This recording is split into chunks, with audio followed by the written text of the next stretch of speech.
Woohoo!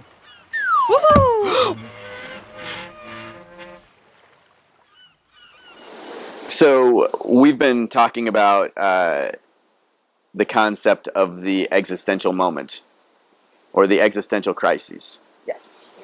And these are moments in your life that take on extra weight and in some ways truly define who you ultimately become. Do you think that that notion of the existential moment accurately describes human beings and the way that we change and evolve and become who we are? No. I think that in terms of existential crises, those moments in your life when you realize just how much your choices matter, they can be seriously impactful on you, and they can affect your life in major ways. They can really define your life, but there's still life in between those moments. Your life isn't defined entirely by your crises, because all those little choices in between, even though they aren't as momentarily impactful, add up to something big that really also defines you as a person. Because every day when you wake up and you choose to do things over and over again, you choose to make the same choices or different choices, every routine that you establish for yourself is made up of tons of little choices that you might not even think about or consider to be important at all, but still mean something fundamentally when you look at it through the big picture. I think that's a true statement, and I think that's an understanding I didn't come to until a little bit later in my life. I think it's easy to be seduced by the existential moments, right? And to feel that those are really the moments that define your life. But there are these micro decisions that we make every day that become habits. In fact, so let me tell you the story, how I kind of began to understand that distinction was, in high school I was an evangelical Christian. Yeah. And one of our favorite phrases was, "What would Jesus do?" Yeah. You've probably heard of that, right? Yeah, I've heard of that. Kind of an internet thing even. And if you think about that phrase, that's an attempt to create an existential moment. Yeah. Right?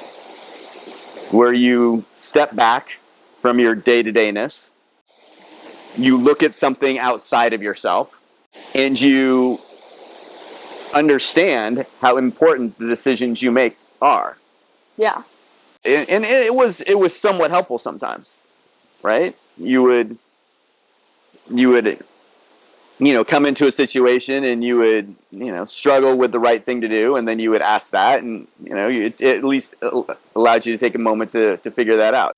But then I read a book that talked about the disciplines in Christianity, and those were things like praying and fasting. And this author that I was reading, his hypothesis was that it was those moments, doing those things that were Christ-like, that built up the character, so that in those moments of existential crisis, you were prepared naturally to make the decision that Jesus would have made. So can you understand how? Yeah. Do you think that there's some reality to that? Yeah. I mean, I'm not really religious, but you can definitely apply that mindset where every little choice almost prepares you for making the right decision when it comes to the big choice. And like they also shape you in like another really important way. You can transfer that over to just like any way of living. And I think it's really cool, like the idea that all like the little acts of like faith like make the big moments matter more. Yeah, one. So I think that one way we describe that is these small moments build your character.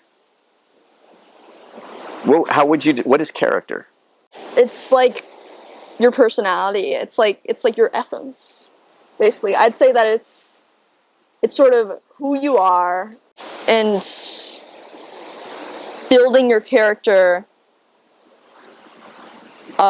makes you into a better person in some sort of way. Well, so what's it mean to build your character? Consciously choosing to make the types of decisions that you want to be able to make every day of your life. Like imagining a person that would make those decisions and then making those decisions actively to move you on the path to becoming the person you want to become. Yeah, and I think it explicitly is about the small decisions, right? We don't talk about like having an existential moment in that, building your character. No. The notion of building is a gradual evolutionary process. Yeah.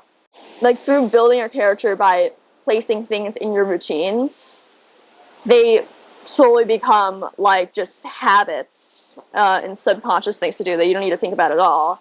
And that's when they really become integrated into yourself and who you are. Well, so another concept that we talked about was thrownness. When you come upon these existential moments or these decisions, you already are a person and in a situation. Yeah. And that affects your horizon, right? And that your horizon is naturally going to be cluttered to some degree by things not of your choosing. How do you level your horizon? How do you open that up? I think by really looking at your future and then sort of thinking about it and then thinking about what you're thinking about it. Like if you find yourself thinking, oh no, I couldn't do that, or this path is the only way, then stop yourself and say, no, that's actually not true. That's just something that I'm thinking because of like things that are a part of me, because of who I am, and maybe it would be better for me to see more possibilities. And then sort of consciously choose to let go of the things that might be cluttering your horizon for a second. Like not permanently, but just choose to sort of see past them or see through them. And then you'll be able to see whether that future is really something that you would want for yourself.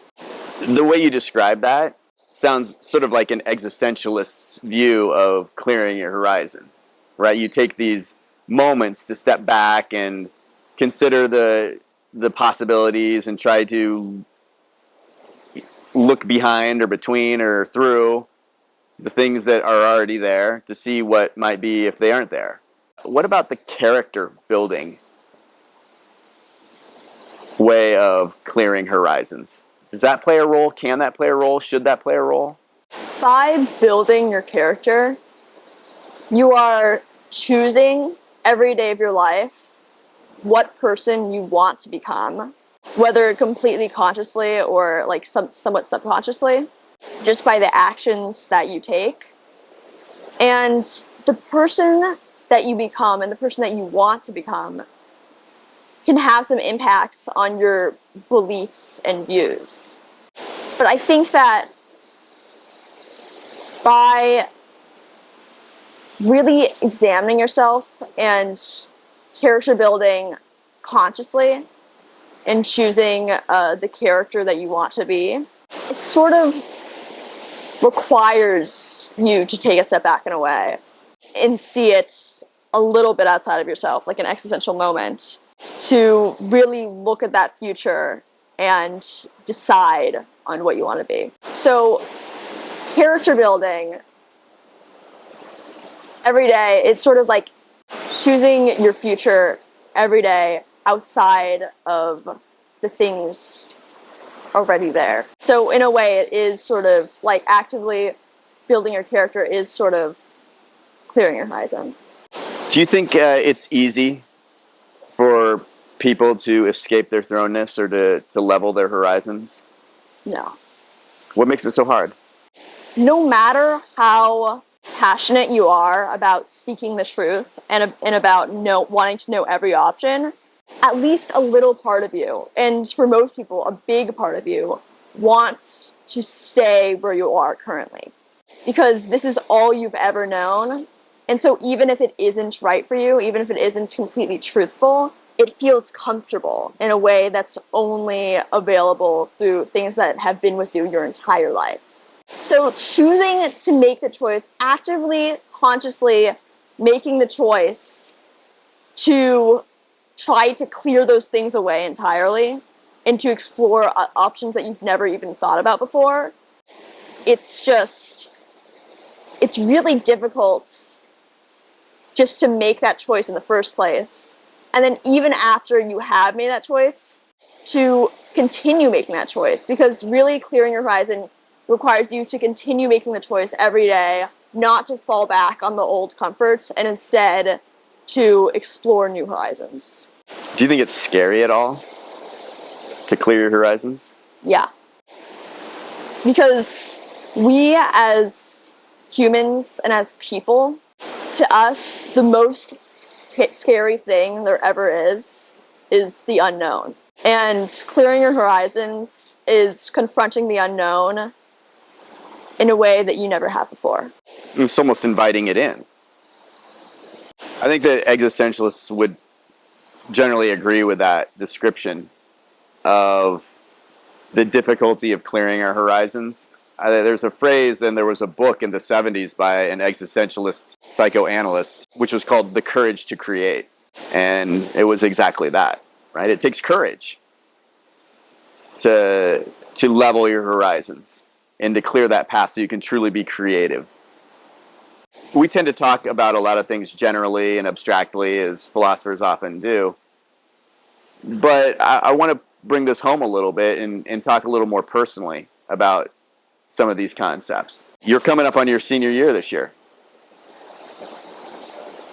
Yes. I think that society views a young person's senior year in high school as a moment with a high degree of impact on their future.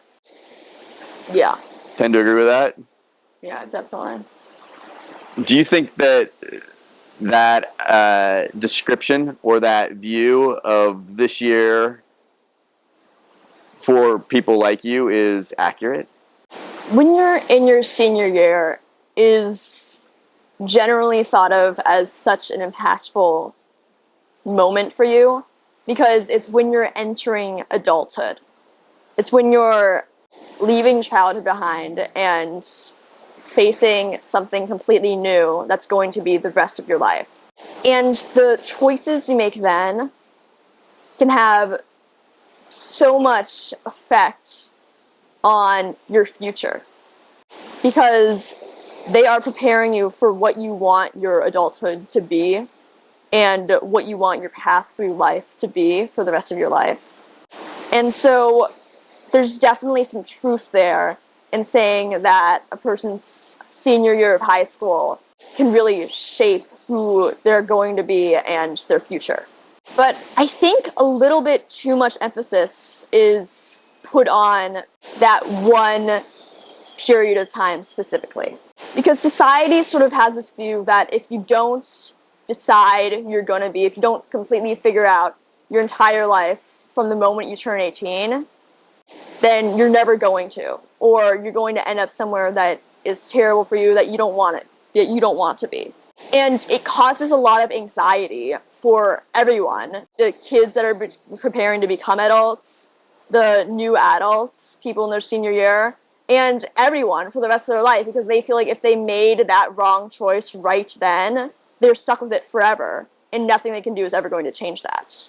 But that's not true, because life fundamentally means learning and growing and changing as a person. And so you're not stuck with the wrong choice that you made forever, because there are new choices to be made every single day. So even though your senior year in high school is a really important time and a time that you really need to consider your future, if you make a bad choice then, it might impact your life, but it's not going to define the rest of your life. If you make the right choice then that's good. That's what you're supposed to do. You want to make the right choice then, but as 17 or 18, or I'll be 16, you don't actually have that much experience deciding these things for yourself. And you're not the person that you're going to be for the rest of your life. So you should try as hard as possible to make the right choice then, to just consider every outcome, to clear your horizons and choose the future that you want to have and the character that you want to be. But if you wake up in the future and you figure out that you made the wrong choice and that's not how you want to be at all, then you can keep making new choices, because that's what life is all about. So have you felt the weight personally of this year? Definitely. How? Talk to me about it. It feels like everyone is expecting something from me that I don't even know myself yet. Because I feel like some things in my life could be good for me in the future. I feel like I have a future. I can imagine a future for myself that I think would be good for me. But at the same time, I really have no idea, and that's so scary. And it feels like everyone sort of expects me to have it all figured out. Like, oh yeah, like this is you should figure out the perfect college that you want to get into. You should figure out that 100%. The career, the major, where you want to live, what you want your future to be like, what you want the rest of your life to be like. And I can feel that pressure building and building, but no matter how hard I try, I can't come to an absolute 100% certainty on what I want the rest of my life to be. And that sucks, because it feels like I'm supposed to have it figured out by now, or sometime in the near future. It feels like I'm supposed to make this really big choice that's going to define the rest of my life right now, when I've hardly even lived my life. So I can feel the pressure on me, but I'm also trying to internalize that mindset a little bit, where I will try to make the best choice I can. I will try to look at all my possibilities, all my choices, all my futures. I'll try to clear my horizon as much as possible.